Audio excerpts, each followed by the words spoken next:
Eşek mi bilmek? Allah okuyor. Nədir bu?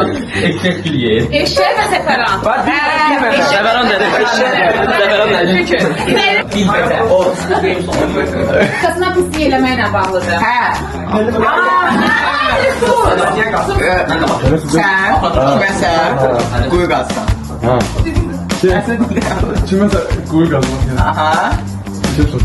Sonra da özün. Özün də quyuya düşsən. Qazın quyu özün düşər. Tələsin düşsün də. Çünki burada təndir var. Kəndinə. Qazın quyu özün düşər də. Kimə qazdın quyu? Başqa adama qazdan quyu. Başqasına. Başqasına qazın quyu özün düşər.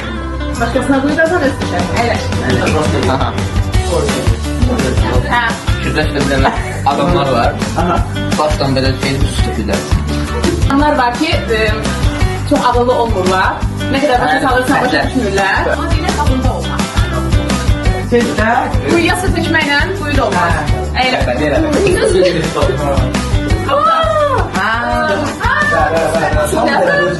Cücələr.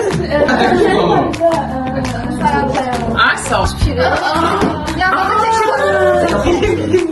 Başında qoz da olmaz. Başında qoz olur. Yox. Şey gözlər qoz. Bizdə nerede bu? Orada qazanlarla qaynayır. İçindən də şey, qoçun başı. Mən Hüseyin İki qoçun başı bir qazanda qaynayır. Et var. Yolun üstünde gedən bir qrup dəvələr var. Hə, sıra dəvə var, üstündə adam var. Kimsə səndən fəndə danışır, amma yəni sən yenə işlərini görməyə davam edirsən. Görür. Qabı da olur. Karavan gedir. Karavan gedir. Yox, əla. Sabah da karavan. Hə. Bir əldə kitabı olmaz. Yox, əla. Yanağı yaxın. Nəsə yəni. Nəyinə yanır? Kim bilir, kim bilir? Ağzı daşı. Ağzı şişərək. Ağzı şişərək. Gəl sən. Dedim mən şərəf. Ezdirmək mənasını. Özür dilerim. Allah bilir. Burnuna girmək. Burada girmək. Burnunun